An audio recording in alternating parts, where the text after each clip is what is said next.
Mr. Jessie Spivey is a CMH Full Circle Doula companion and creator of the Doudad Doula service. In addition to his doula experience, practice that is, Jessie serves as the operations manager of the Oakland LGBTQ Center and co-facilitator of the Black Men Connect support group. The Doudad was created to amplify the voices of masculine identified persons involved in birth and birth work. Jessie journey into birth work was inspired by his mother's work as a doula and pregnancy coach, as well as the infant mortality rates facing his own community. Jessie is a self-proclaimed foodie and also enjoys spending time with family, fashion, music, reality TV, and the beach. Welcome, Jessie.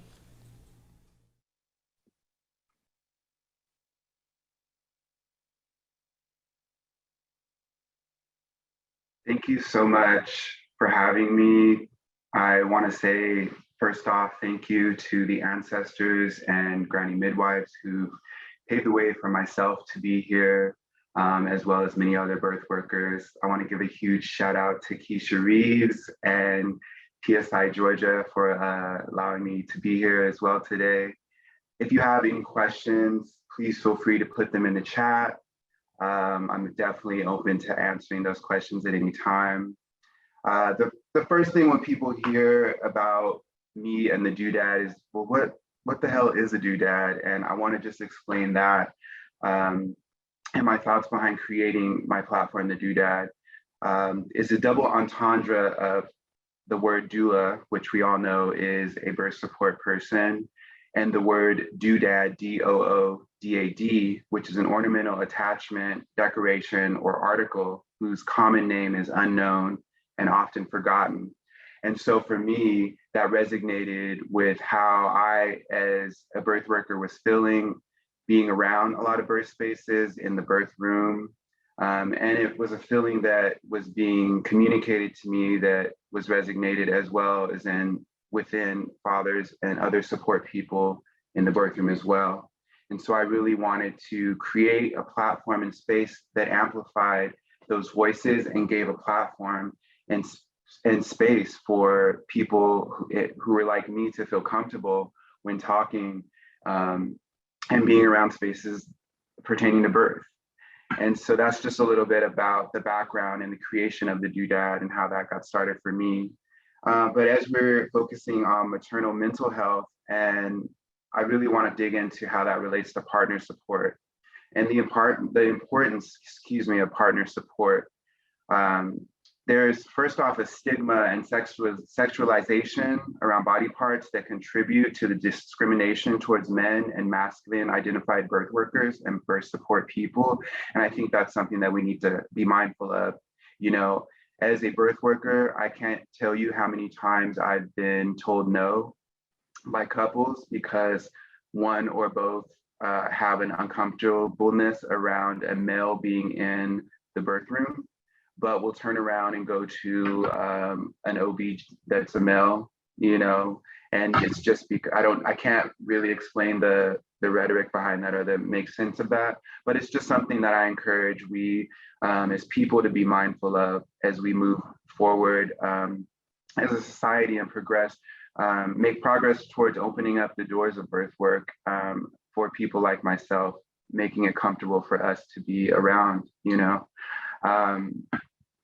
one of the big parts of that I emphasize as well as parents, specifically the non-birthing person owning the birth experience.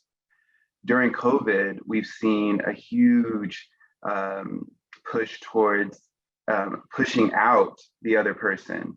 Why are we allowing that to happen? Why are we saying that it's okay for one parent to be in the prenatals when it takes two parents to create for this creation? If this is my baby, why am I being kept out of a prenatal or any information that pertains to the well-being of my family? Not okay. That's something we need to speak up about and be mindful of too. If a person is supposed to be a part of this process and this is supposed to feel just as connected to it as the birthing person, then why are we saying, but you have to stay outside while we talk and do things amongst each other? That's not okay. So it's also something that I think we need to think about that contributes definitely to maternal mental health. The mortality rates, we've kind of discussed that. I won't dig into that, but we've discussed the mortality rates increasing during COVID. There's a lot of different factors that have contributed to that, but I think it's really important to think about that. You know, is it really COVID that is making these numbers go up? No, it's not. We're talking about institutionalized racism. We're talking about some heavy things that are they're using these umbrella terms like COVID to make excuses to keep, people out of the birth rooms, to restrict access to things for our people, and that's not okay. And I know that earlier we heard someone talking about the experience and the lived experience. My lived experience, and I'm very transparent, about my opinion or my experience and my opinions and where it comes from. And that's because my experience comes from being a Black man, a queer Black Indigenous man. I don't speak from an experience of having a child or giving birth. That's not the experience that I speak from. I speak from my experience as being a Black male, masculine identified birth worker. And there's not too many of us out there. So that's also something to think about too, as we open up the doors and see, as I have in the last the last years or so, seeing a huge increase in the number of male and masculine identified birth workers. It's absolutely amazing to me to see that. And I hope that we can continue to foster and build those environments, making it comfortable for male and masculine identified people to speak, talk, and be around birth. My mother, as you know, is a huge inspiration for me to do the work that I do. Watching her work in the community, serving the community who would normally have access to some of the things that she's helped provide to them, through her organization, Black Mothers United. I've seen her really tap into where the need is, the people who are giving birth who don't even have a partner or support, the people that don't have the transportation to get to the appointments, the people who can't afford the pack of diapers. We're coming together as a community to make sure that these people have the necessary tools and the access that they can get, so that these outcomes can change. It takes a village, and we always need to be mindful of being part of that village. Another thing I want to raise too is back to misandry, and it's just something that I really like to talk about, because I didn't really understand that was something I was going to have to deal with coming into birth work, and not just from other communities of birth workers, staff members in the hospital, many people. But it's something that I do like to raise awareness of, and continue to be a part of my platform, because it happens too often. And just so folks know, misandry is the dislike of, contempt for, or ingrained prejudice against men. And that's very prevalent in birth work and birth spaces. And so we need to advocate. If we want someone to be a part of something, we need to advocate and speak up for those people as well. And so some of the ways that I encourage people to do that and think about are partner inclusive birth spaces and practices.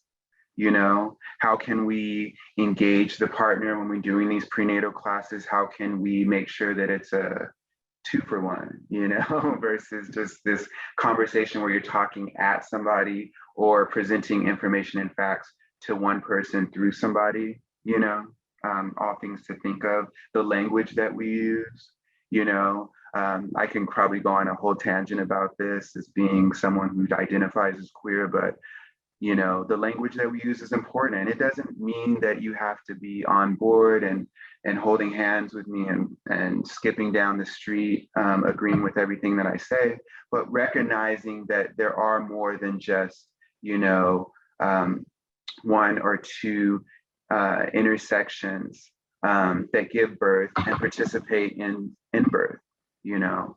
That's also something that's very important and contributes to the mental health of our birthing communities.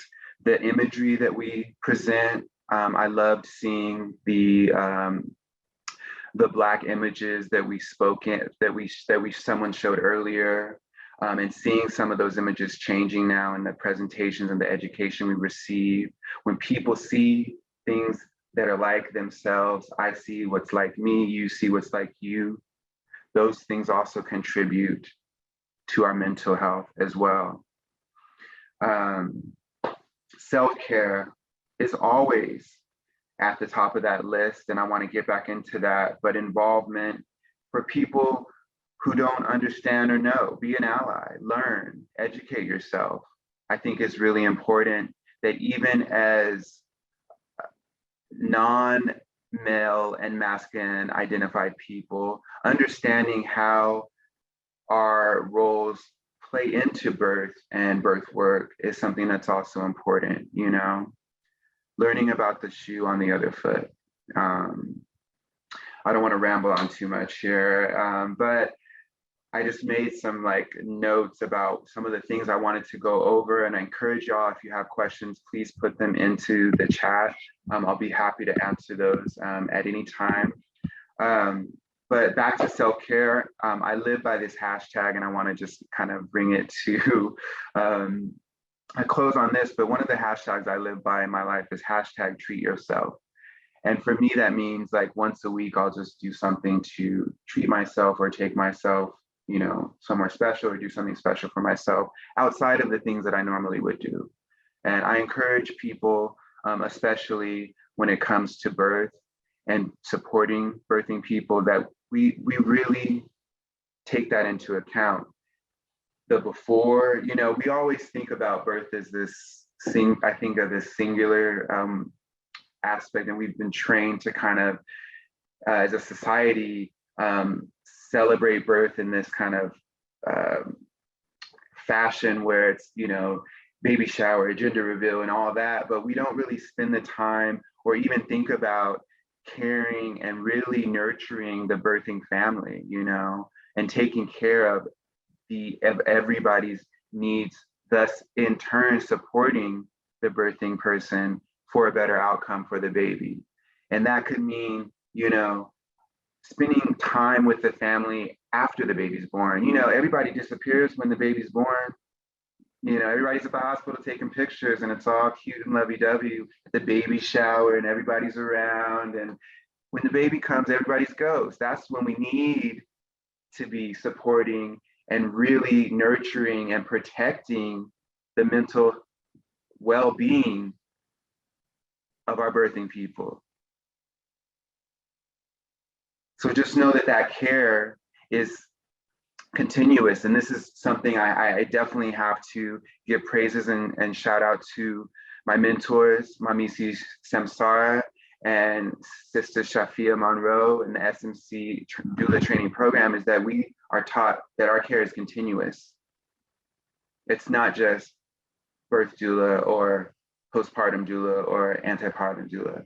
We are with you from the beginning, and we stay with you probably until you're tired of us and you tell us, okay, we can stop meeting now. So I want to take just a quick break to answer a question that came through from Kiko. And Kiko wanted to please expand on prejudice against male among birthing professionals or world, and your suggestions on how female identifying professionals be more inclusive. Thank you for your presentation. Thank you for that question, Kiko. And I want to answer that by saying, I see it there's just many times where I've been in rooms, and it's even things like, this is an example of being in a room as a man and someone saying to a group of all women or female identified people and you're the only male in the room, that women are the best thing ever. And while that may be true and that may be agreed upon by many, many people, to hear that statement and to be the only man in the room immediately says, you're not the best thing ever, and you're not it. And that's just trying to put that into perspective. That's not something that's actually happened, just trying to put that into perspective so that people can understand kind of the little things and how that can kind of be transpired. So I hope I answered that question. Carolyn has a question. Jessie, have you ever noticed that when dads, masculine identified partners are in an inclusive birthing space, this improves or supports better peripartum and postpartum moods for both partners, improves attachment and bond with baby as well as family?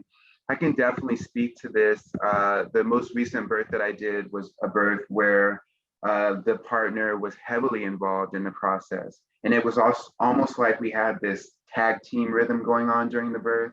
And I just thought that that really, really spoke to not only the care that birthing mama was receiving before, and the fact that she was being taken care of and guided through the birth and supported through, but even the outcomes as well afterwards, just being, you know, around, being involved. I feel like the birth resulted in an amazing experience for them because he was so involved. Definitely.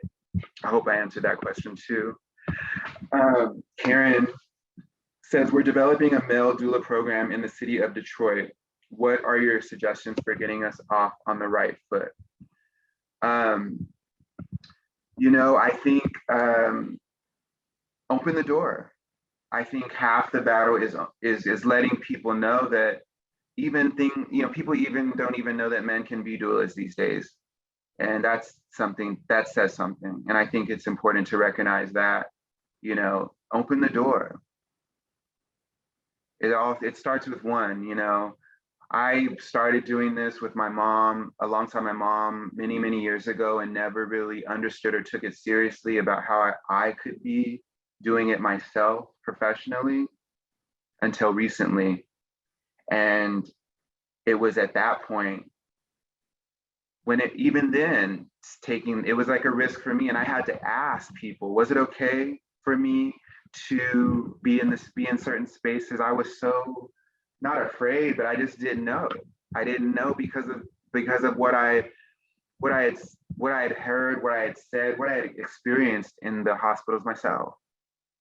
You know, tiptoeing around birth, when really birth is just as much as anyone's process as they want it to be, especially if you're there in terms of being on the support team. Jessie, I may have missed this, but do you have a doula dad training program enrollment period? I am launching the Doudad 101 soon, so stay tuned. You can follow me on all of my social media, which I'm sure that links to that will come up at some point. But I'm happy to, follow along. I have been working on that. And it's definitely something that will be launching soon. And there are many, there's programs starting to pop up, I've noticed, all around the States. And I love to see that there's different doodads out there doing their thing. You know, I created the doodad so that I could help develop and grow doodads all over the world. And, you know, I started off season 2 of Spilled Milk, a show I was doing on Instagram with an all-male cast of birth workers. And for me, that was the first to see that. And to hear some of those birth workers say that they started their journeys because they were inspired by me was like full circle. You know, those are the moments that you live for, to know, okay, I'm doing something right. Lacey, when you are located in a city with a lot of doulas, do you find it difficult or easier to find clients being male identified? It's definitely difficult. It's more difficult because people are not ready to work with male doulas yet. In general, there are some people who can see past that, but in general, as a society, when couples are asked if it's okay if a male is there, more so than not, they say no, they're not comfortable with that. And so I encourage you all to maybe speak to your clients, speak to your people, speak to your friends and family about the desexualization of birth and men being in the birth room.